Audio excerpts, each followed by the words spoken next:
plusieurs mois, nous sommes allés à votre rencontre pour vous écouter et échanger avec vous. Vos idées, vos attentes et vos préoccupations ont été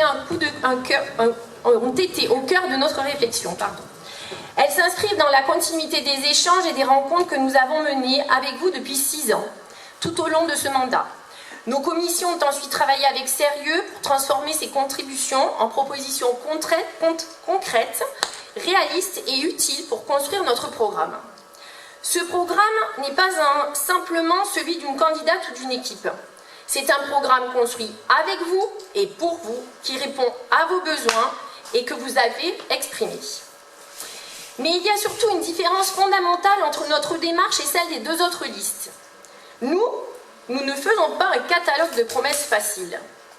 Comme durant ce mandat, nous avons fait un travail sérieux.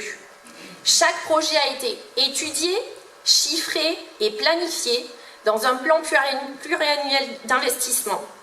Cela veut dire quoi?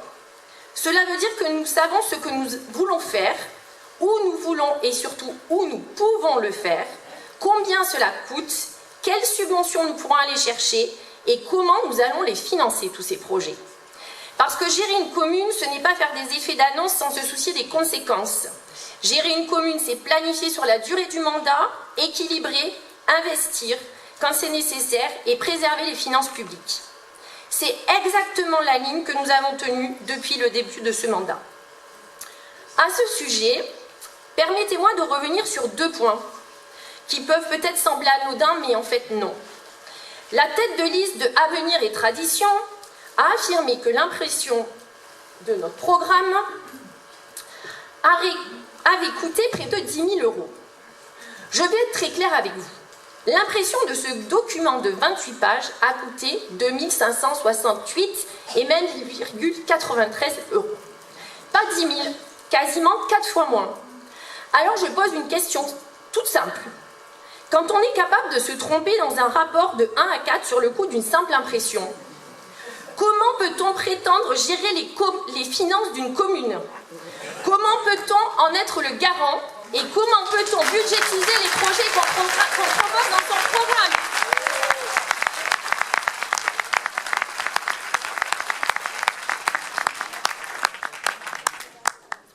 Quant à la liste Unis pour Poussant, qui nous reproche une augmentation du budget de fonctionnement et qui vous promet un agent devant les caméras à la police municipale, 3 agents de police municipaux la nuit, des ASVP, un agent à l'office municipal des sports, et d'ouvrir pour 26 enfants le centre de loisirs tout l'été. Où est la logique dans les propos? Comment peut-on avoir un double discours? Comment peut-on financer ces projets, à part en vous augmentant vos impôts ou en fermant d'autres services publics?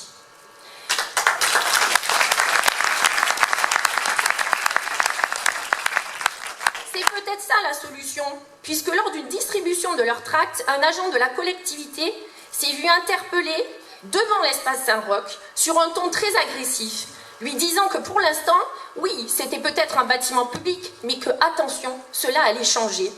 Fermeture des services, vente du bâtiment, quel est le projet? On ne sait pas. En tous les cas, ce n'est pas correct.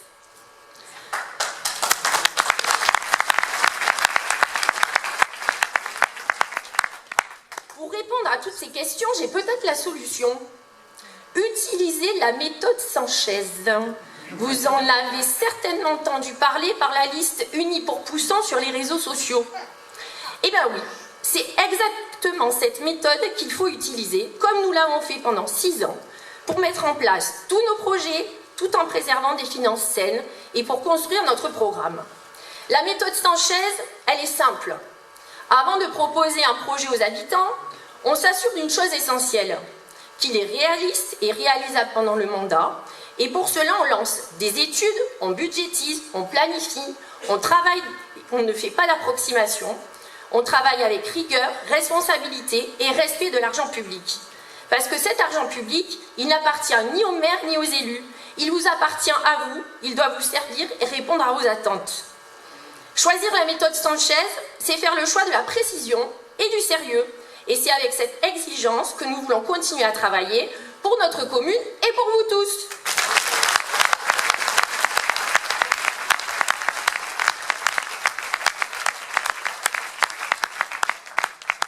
C'est donc 20 millions d'euros que nous avons budgétisés, planifiés et qui seront investis sur le mandat 2026-2032, dont voici les grandes lignes. Bien grandir à Poussan pour accompagner les enfants et les jeunes, soutenir les familles et favoriser l'éducation. Je prends soin de moi pour agir sur la santé, le social, le sport et le bien-être parce que ces dimensions sont indissociables. J'anime ma ville pour lui donner du rythme, de la joie et partager des moments simples, conviviaux, où l'on se retrouve et où l'on partage une identité commune. Je cultive le bien vivre ensemble pour faire vivre la citoyenneté au quotidien, favoriser le dialogue entre les générations, permettre à chacun de proposer, de participer et de s'impliquer concrètement. La nature inspire notre cadre de vie pour mieux maîtriser nos consommations, mieux gérer l'eau, mieux penser l'aménagement, préserver nos paysages et nos espaces naturels, protéger nos terres agricoles pour mieux vivre ici, aujourd'hui et demain. J'aménage ma ville pour investir utilement, rénover intelligemment, anticiper durablement, moderniser nos équipements et adapter nos services aux évolutions démographiques et environnementales, tout en maîtrisant les finances communales. Je sécurise ma ville pour prévenir avant de réprimer, sécuriser sans stigmatiser, protéger tout en respectant les droits de chacun, tout en assurant la sécurité de tous. Je dynamise l'attractivité de ma ville pour faire de notre territoire un lieu où il fait bon vivre, travailler, entreprendre et investir.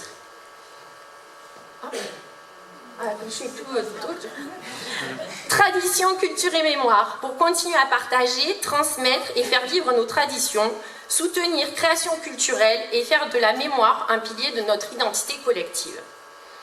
Ce soir, nous souhaitons que cette réunion soit fidèle à l'esprit de notre mandat et à cette campagne. Un moment de dialogue, de clarté et de proximité. Et c'est pourquoi, maintenant, nous vous passons la parole si vous avez des questions à nous poser.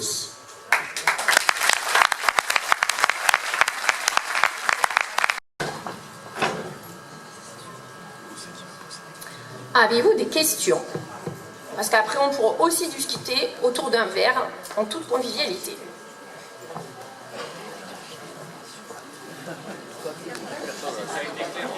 C'est clair. Il y a des questions. Alors écoutez, s'il y a une question.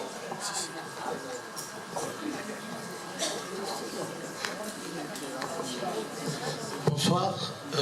Oui, une question par rapport aux choix qui ont été faits sur le mandat précédent et sur les réalisations que vous envisagez sur le mandat suivant. Sur le gymnase, pourquoi avoir fait le choix d'attendre de réhabiliter ce bâtiment qui est utilisé par les écoles, le collège, les associations sportives, et avoir plutôt ciblé la réhabilitation des Halles et Saint-Roch en premier. Voilà, pourquoi ce choix-là? Alors, c'est des choix qu'on a fait en équipe. Et quand on est arrivé au niveau du gymnase, effectivement, l'infrastructure extérieure, elle n'était pas en bon état, mais il n'y avait pas de fuite, ou très peu.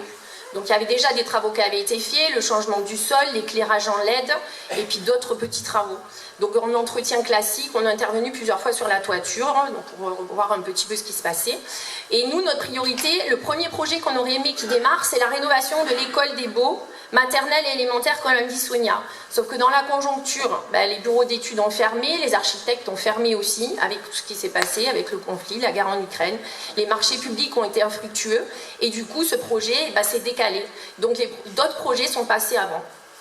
Et puis sur un mandat, on avait planifié différents projets, différentes réalisations.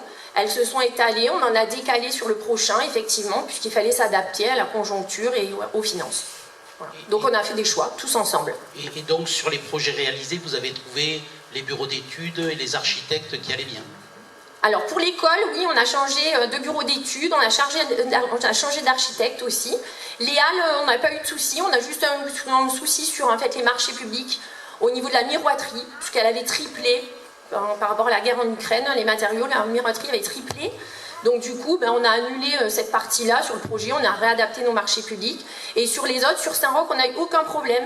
Saint-Roch, c'est un projet qui du début à la fin a fonctionné. Voilà. Là, on a juste un tout petit souci avec l'ascenseur, mais qui est en train de se résoudre. Et voilà, donc là, il va être validé et il va pouvoir fonctionner.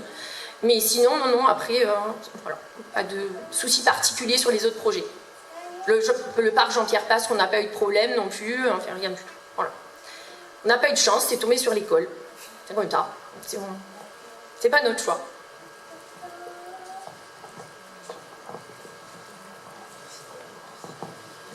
Pas d'autres questions? Eh bien alors on continue. De nombreux projets ont vu le jour, en un temps record.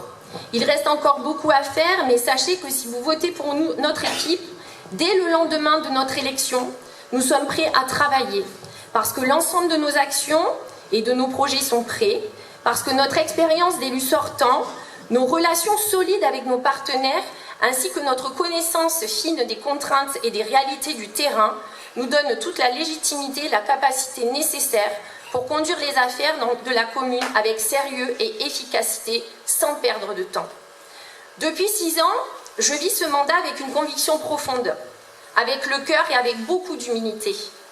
Être maire, ce n'est pas une fonction que l'on occupe à distance, c'est un engagement total, un engagement de chaque jour, de chaque instant. Alors on me dit souvent, tu ne parles pas de toi. Ben non, parce que d'abord j'aime pas ça, parce que je n'aime ni être devant les objectifs, ni être sur les projecteurs, ce n'est pas ce qui m'intéresse. Ce que je peux quand même vous dire, c'est que depuis 6 ans, je suis maire à 100%, que j'assume les responsabilités que vous m'avez confiées avec sincérité, honnêteté, et que mon engagement pour Poussant date depuis bien plus longtemps.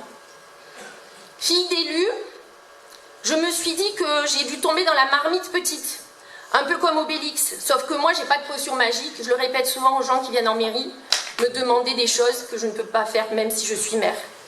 Et que c'est les valeurs qu'on m'a transmises, mon amour profond pour la ville, où j'ai choisi de construire ma vie personnelle et professionnelle, nos amitiés et la concrétisation de projets comme l'espace Saint-Roch, qui me permettent d'avancer avec force et conviction. En fait, ce sont aussi vos retours positifs, vos sourires devant une main tendue, vos encouragements, votre soutien qui font office de potion magique et me permettent de faire face sereinement à la charge de travail, mais aussi en cette période aux coups bas, aux tacles par derrière, aux trahisons et aux attaques personnelles, bien sûr d'une minorité, toujours les mêmes. Vous êtes ma force et je vous en remercie.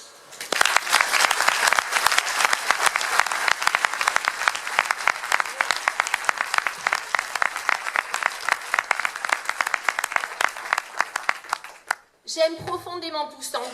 La servir est pour moi un honneur.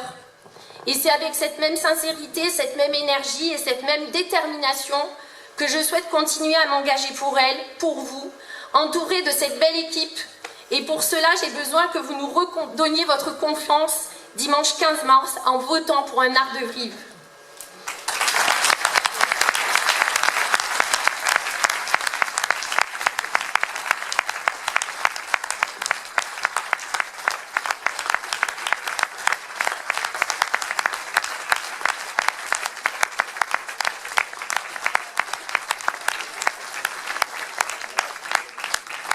Dimanche, il faudra aller aux urnes.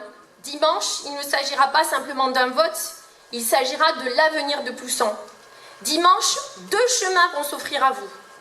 Celui d'un avenir stable et ambitieux pour Poussant, ou celui de la grande désillusion.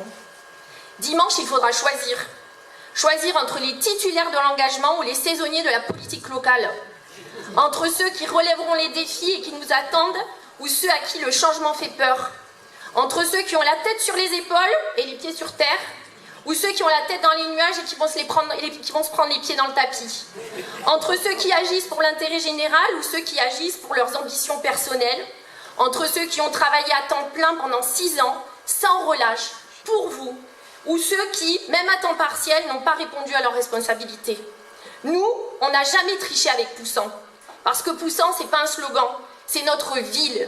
C'est là que nous vivons, c'est là que nous travaillons, c'est là que nos enfants grandissent. Et c'est pour cela que nous nous battons. Alors dimanche, ne laissez personne décider à votre place. Dimanche, faites le choix de l'expérience, du travail et de l'avenir. Dimanche, votez pour une équipe qui agit, pour une équipe qui connaît le terrain, votez pour une équipe qui ne lâchera jamais Poussant. Dimanche, choisissez la force de l'engagement. Dimanche, votez pour Poussant un art de vivre.